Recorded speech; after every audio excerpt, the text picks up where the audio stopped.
Hello guys, कैसे हो? तो चलिए शुरू करते हैं बिना किसी देरी के। तो जैसा कि हमने लास्ट एपिसोड में देखा था, हमारे मेन कैरेक्टर ने वहाँ की अर्थ फायर को और भी ज्यादा बढ़ा दिया होता है। फिर हमें किंगयू को दिखाया जाता है। किंगयू कहती है आखिर यहाँ पे चल के रहा, यहाँ की अर्थ फायर अचानक से वीक कैसे हो गई। फिर हमें किसी दूसरे एल्केमी रूम की ओर दिखाया जाता है। वो एल्केमी पूरी तरह से ब्लास्ट हो जाता है। किंगयू भागते हुए वहाँ पे जाती है और कहते हैं मास्टर आखिर आपको क्या हो गया, आपकी एल्केमी रूम अचानक से ब्लास्ट कैसे हो गई। उसका मास्टर जिसका नाम टाओ हाई होता है, वो स्पिल पवेलियन का मैनेजर होता है, वो कह रहा होता है सब खत्म हो गया। मैं बड़ी मुश्किल से इंपीरियल फैमिली से काफी सारे रेयर हर्ब लेके आए थे, लेकिन यहाँ की जो अर्थ फायर वीक हो गई एंड मेरा जो कोल्ड्रन था वो पूरी तरह से ब्लास्ट हो गया। किंगयू अपने मन में सोची जा रही होती है आखिर यहाँ पे चल के रहा, यहाँ की जितनी भी अर्थ फायर है वह अचानक से क्यों वीक हो रही है। और फिर वो अपने मास्टर से कहती है मास्टर मैंने जो आपको थोड़ी देर पहले रेसिपी दी थी, क्या वो रेसिपी सही है? उसका मास्टर कहता है वह सभी 4th रैंक के हर्ब है, तुम इसलिए उन्हें नहीं पहचान पाई क्योंकि तुम सिर्फ अभी 2nd रैंक की एल्केमिस्ट हो। तुम्हें ये रेसिपी कहाँ से मिली? क्या ये किसी प्रकार की इंसेंट रेसिपी? यहाँ तक कि तुम इस रेसिपी की हेल्प से 4th ग्रेड की पिल को रिफाइन कर सकते हो। किंगयू ये बात जान के पूरी तरह से हैरान हो जाते और कहते क्या मास्टर, क्या कहा आपने 4th ग्रेड की पिल? और उसका मास्टर उसके सर पे मारते हुए कहता है बेवकूफ, तुम्हारे फेस रिएक्शन से ऐसा लगता है कि तुमने फिर से किसी को चैलेंज कर लिया। किंगयू मैंने तुम्हें कितनी बार कहा है कि ये स्काई बहुत ही बड़ा, यहाँ पर काउंटलेस जीनियस है, तुम बस एक छोटी सी एल्केमिस्ट हो, तुम्हें कभी भी अपने आप पे इतना घमंड नहीं करना चाहिए। तो कहती है तो क्या हुआ मास्टर, वो तो बस 4th रैंक की पिल को रिफाइन करने की रेसिपी है, इसका मतलब ये थोड़ी ना कि वो कोई एल्केमी का जीनियस है। हो सकता है कि उसको रेसिपी कहीं रास्ते में मिल गई हो। और फिर किंगयू पिल को रिफाइन करने लगते हुए पिल को रिफाइन करते हुए कहती है आखिर यहाँ पे चल के रहा है, मेरी अर्थ फायर फिर से वीक क्यों हो गई? उसका मास्टर कहता है मेरा जो फर्नेस इसीलिए ब्लास्ट हो गया क्योंकि मैं अपने अर्थ फायर को कंट्रोल नहीं कर पाया। और ये जो सेम सिचुएशन मेरे को यहाँ के बाकी सभी एल्केमी रूम में लगती है। यहाँ पे जितने भी एल्केमी रूम है वहाँ की जितनी भी अर्थ फायर है वह अचानक से वीक पता नहीं क्यों होते जा रही है। और फिर हमारे एमसी के एल्केमी रूम को दिखाया जाता है जो अचानक से ब्लास्ट कर देता है। वो कहते हैं मास्टर आखिर यहाँ पे होके रहे, क्या यहाँ पे फिर से किसी का कोल्ड्रन ब्लास्ट कर गया? उसका मास्टर कहता है किंगयू जरा तुम सामने ध्यान से देखो। किंगयू सामने देखते और हैरान हो जाते और कहते अरे ये तो अर्थ फायर है, लेकिन ये अर्थ फायर इतनी ज्यादा स्ट्रॉन्ग कैसे हो सकती है? उसका मास्टर कहता है ये कोई नॉर्मल अर्थ फायर नहीं है, बल्कि ये बहुत ही ज्यादा स्ट्रॉन्ग अर्थ फायर है। और ये जो अर्थ फायर है ये इस रूम के सभी अर्थ फायर से कनेक्टेड है। हमारा मेन कैरेक्टर बीच में से आते हुए कहता है किंगयू किंगयू किंगयू, अब जबकि मैंने स्पिरिट ग्रेड की पिल बना ली है तो फिर तुम्हें अपना प्रॉमिस फुलफिल करना चाहिए। किंगयू कहते हैं क्या मास्टर सच में इसके पास जो पिल है वो स्पिरिट ग्रेड की पिल है? उसका मास्टर कहता है हाँ,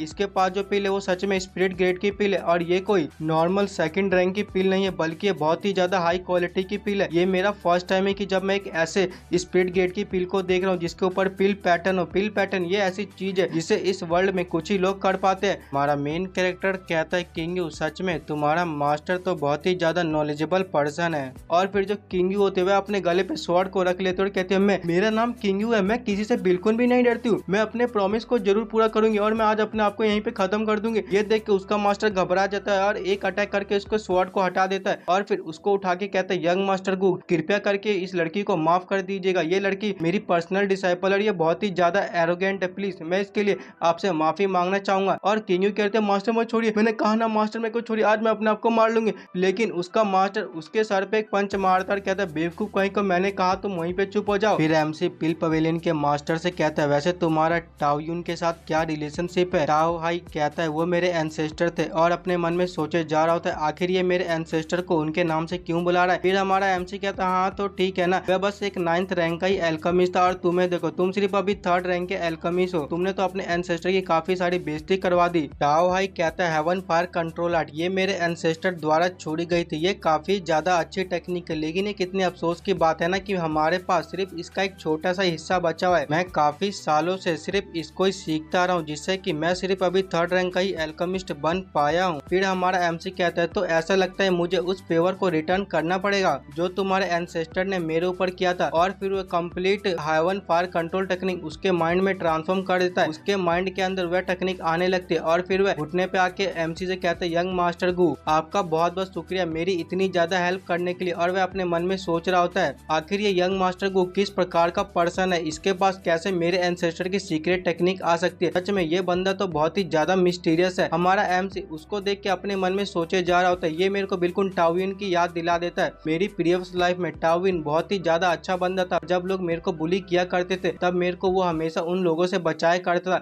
इसीलिए मैंने उसको हेवन फायर कंट्रोल आर्ट दे दी जिसके हेल्प से वो इस वर्ल्ड का 9th रैंक का एल्केमिस्ट बन पाया। और फिर किंग यू कहती है अगर तू मेरे को मारना चाहता है तो फिर तू मुझे मार सकता है, मैं तुझसे बिल्कुल भी डरती नहीं हूँ। लेकिन हमारा मेन कैरेक्टर उसके पास जाता है और उसको एक चाटा मार देता है। ये देख के किंग यू को गुस्सा आ जाता है और वो कहने लगती है तू तू कमीने कहीं के तेरी इतनी हिम्मत की मुझे मारने की। और अपने मन में सोचे जा रहा तो सच में यार ये लड़की बहुत ही ज्यादा बेवकूफ है। तो ठीक है फिर मैं टाओ यून के लिए इसको छोड़ देता हूँ। फिर हमें आसमान में गू फैमिली का इमरजेंसी सिग्नल दिखाया जाता है। वो देख के एमसी कहता है अरे ये तो गू फैमिली का इमरजेंसी सिग्नल है, क्या गू फैमिली में कुछ हुआ है, क्या किसी ने गू फैमिली के ऊपर अटैक कर दिया। फिर सीन शिफ्ट होता है गू फैमिली की और जहाँ पे एक बंदा गू फैमिली के एक मेंबर को कह रहा होता है मैं तुझसे आखिरी बार पूछता हूँ एमसी कहाँ है। वो बंदा क्या होता है मुझे नहीं मालूम, प्लीज मेरे को छोड़ दीजिए, मुझे को बिल्कुल भी नहीं मालूम। लेकिन वो बंदा सभी के सामने उसको मार देता है जिससे कि उसके खून के चीटे बाकी के गू फैमिली के मेंबर के ऊपर भी आ जाते हैं। और वह अपने पैट्रियाज से कहता है पैट्रियाज ये तो बता ही नहीं रहा कि एमसी कहाँ है, अब हमें इसके साथ क्या करना चाहिए। उनका पैट्रियाज कहता है कोई बात नहीं, जो बताए उनको छोड़ दो, जो ना बताए उन सभी को मार दो। और ये पैट्रियाज और कोई नहीं बल्कि लिंग फैमिली का पैट्रियाज होता है। फिर वो एमसी की सिस्टर के पास जाता है और कहता है लेकिन इसको नहीं, तुम इसे बिल्कुल भी मत मारना क्योंकि मैं इसके साथ करने वाला हूँ शादी। और फिर वहाँ से हमारा मेन कैरेक्टर अपनी एनर्जी को रिलीज करते हुए कहता है आज से लिंग फैमिली इस सिटी में एग्जिस्ट नहीं करने वाली है, मैं लिंग फैमिली के हर एक मेंबर को पूरी तरह से खत्म कर दूंगा। एमसी को देख के उसकी सिस्टर बहुत ही ज्यादा खुश हो जाती है और बाकी के फैमिली मेंबर कहने लगते हैं तो पैट्रियाज फाइनली अब वापस आ गए। एमसी को देखकर लिंग फैमिली का पैट्रियाज कहता है क्या ये एमसी है, लेकिन तुमने तो मुझे कहा था कि ये तो सिर्फ स्पिरिट स्टेज के फर्स्ट लेवल पे, लेकिन ये तो इसके मिड स्टेज पे। वो गू फैमिली का मेंबर घुटने पे आते हुए कहता है पैट्रियाज मुझे माफ कर दीजिए लिंग फैमिली के पैट्रियाज, मेरे को इस बारे में बिल्कुल नहीं पता था, मैं इस बारे में कुछ भी नहीं जानता। लेकिन गाइस हमारा एमसी उस बंदे को वहीं पे जान से मार देता और कहता है गद्दार, गद्दार को बिल्कुल भी नहीं बख्शा जाएगा, गद्दार के लिए एक ही सजा है और वो है मौत। ये देख के जितने भी लिंग फैमिली के मेंबर होते हैं वह सभी अपने पैट्रियाज के सामने आ जाते और कहते हैं चलो चलो चलो हम अपने पैट्रियाज को इससे प्रोटेक्ट करेंगे, हम अपने पैट्रियाज को कुछ भी नहीं होने देंगे। फिर उनका पैट्रियाज कहता है तुम लोग पीछे हट जाओ, ये ओल्ड मैन आज इसको इसकी असली औकात दिखा देगा। और वह अपने ओवरलोड आर्ट का यूज करते हुए एमसी की ओर अटैक कर देता है। एमसी भी उसकी ओर अटैक करता है और कहता है क्या बस तुम्हारे पास इतनी स्ट्रेंथ थी और तुम्हें सच में ऐसा लगा था कि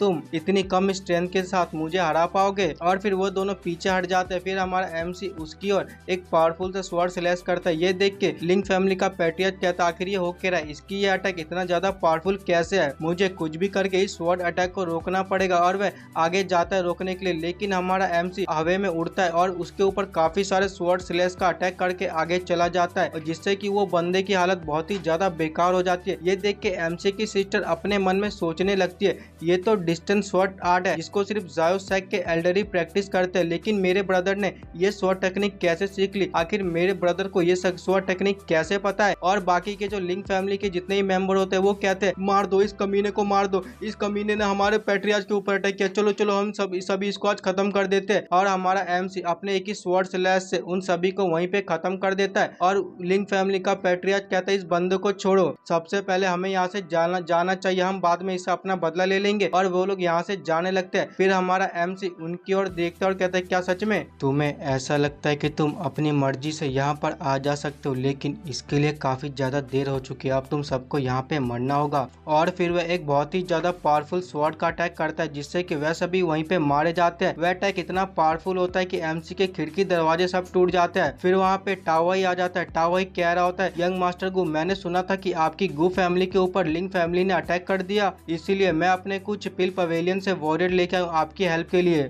लेकिन वह अपने सामने कुछ ऐसा नजारा देखता है, देख के पूरी तरह से हैरान हो जाता है। और हमारा एमसी उससे कहता है तुम्हें टेंशन लेने की बिल्कुल भी जरूरत नहीं है, यहाँ की सारी चीजें मैंने सॉल्व कर लिया। और फिर जो एमसी होता है वह अपने फैमिली के सभी मेंबर की रस्सी को खोल देता है। टावाई कहता है जितने भी लोग इंजर है जाओ उन सभी को इमीडिएटली मेडिकल ट्रीटमेंट दो। और अपने मन में सोचे जा रहा होता है इसकी गू फैमिली खतरे में थी, इसीलिए मैं इसकी हेल्प के लिए अपने कुछ वॉरियर को लेके आ गया, लेकिन मैंने तो कभी ये सोचा ही नहीं था कि यह अकेले लिंग फैमिली के पैट्रियाज को हरा देगा। सच में ये बंदा तो बहुत ही ज्यादा ग्रेट है, ये एल्केमी में तो अच्छा और साथ में मार्शल आर्ट में भी, मुझे कुछ भी करके इसको अपने साथ रखना होगा। फिर एमसी की सिस्टर उसके पास आती है और उसे कहते है ब्रदर क्या तुम ठीक हो ब्रदर, तुम्हें कुछ हुआ तो नहीं ना। एमसी कहता हाँ मैं बिल्कुल ठीक हूँ, मुझे कुछ भी नहीं हुआ है। लेकिन ब्रदर तुम मुझे एक बात बताओ, तुमने सायोसैक की टेक्निक को क्यों यूज किया? अब तुम ये मत बोलो कि तुम उस मिस लुओ से ये टेक्निक सीख चुके हो और तुम दोनों सीक्रेटली एक दूसरे से मिल रहे हो।